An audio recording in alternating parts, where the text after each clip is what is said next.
कशा आहात तुम्ही सगळेजण? चला तर मग आज एक नवीन व्हिडिओ घेऊन आली एका नवीन कन्सेप्टसह. ते म्हणजे distribution property with operations.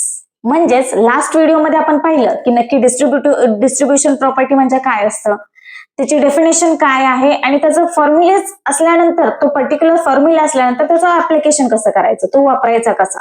Okay, हे एक रिअल बेस एक्झाम्पल वरून मी तुम्हाला लास्ट टाइम शिकवलं होतं. ओके, त्याच प्रकारे आज आपण ते ऑपरेशन, म्हणजेच आपलं ऑपरेशन म्हणजे काय काय असतं, addition, multiplication, division and subtraction, हे जे ऑपरेशन आहेत याच्यावरती डिस्ट्रीब्युशन प्रॉपर्टी कसं वर्क करतं आणि त्याच्यासाठी एक छोटीशी ट्रिक लाईन आहे. ओके, तर ह्या सगळ्या गोष्टींचा आपण या व्हिडिओमध्ये आज अभ्यास करणार आहोत. चला तर मग सुरू करूया. डिस्ट्रीब्युटिव्ह प्रॉपर्टी कोणत्या ऑपरेशनवर लागू होते, फुल कन्सेप्ट आपण बघतोय याच्यामध्ये. सो तुम्हाला वाटतं का की डिस्ट्रीब्युशन प्रॉपर्टी आहे ती सगळ्याच ऑपरेशनवरती लागू होते? चला तर मग पाहूया. ओके, सो फर्स्ट एक्झाम्पल घेतलं, ब्रॅकेट 2 + 3 × 4. याचा आन्सर किती येतं आपल्याला? 20 केलं, कारण की फर्स्ट काय केलं मी, ब्रॅकेट सॉल्व्ह केला, आन्सर येतं ऍडिशन करून 5 आणि देन त्या ब्रॅकेटला बाहेरच्या संख्येने मल्टिप्लाइड केलं, सो आन्सर मला मिळालं 20.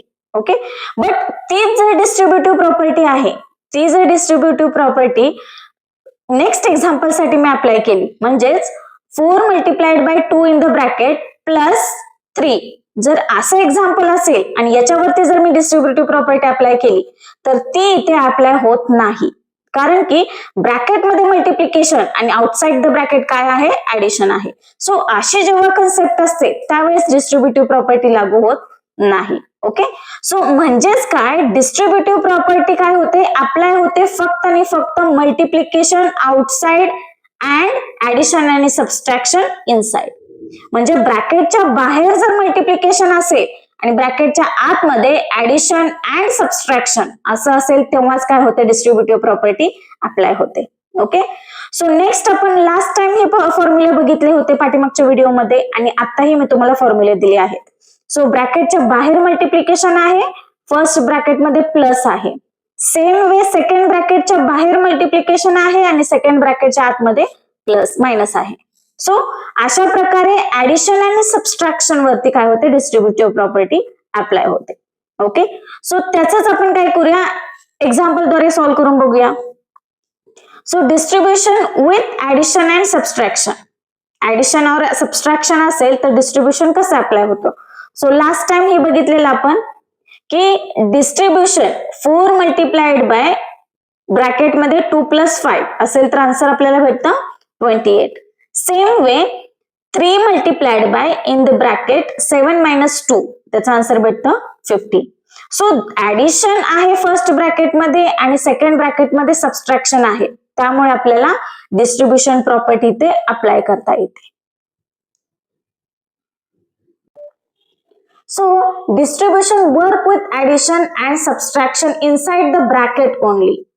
Okay, त्याचप्रमाणे आपण डिस्ट्रीब्युशन विथ मल्टिप्लिकेशन आणि डिव्हिजन पाहूया. या दोघांमध्येही डिस्ट्रीब्युशन प्रॉपर्टी वर्क होत नाही.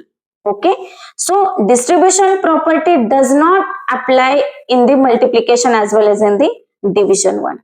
ओके, सो ट्रिक लाईन आपण लक्षात ठेवू शकतो, multiplication only distribute over addition and subtraction or subtraction. Okay, is that clear to all of you? म्हणजे आपल्याला डिस्ट्रीब्युशन प्रॉपर्टी अप्लाय करता येते फक्त ऍडिशन आणि सबस्ट्रॅक्शन, तेही ब्रॅकेट मध्ये असेल तरच. जर तुम्हाला माझे व्हिडिओ खरंच आवडत असतील तर प्लीज माझ्या चॅनलला लाईक करा, शेअर करा आणि प्लीज सबस्क्राईब करायला विसरू नका. अशाच नवनवीन व्हिडिओसाठी, नवनवीन फॉर्म्युला प्लस ट्रिक्स साठी माझा नक्की चॅनल पहा, Gyan Setu by Nitisha. Thank you so much.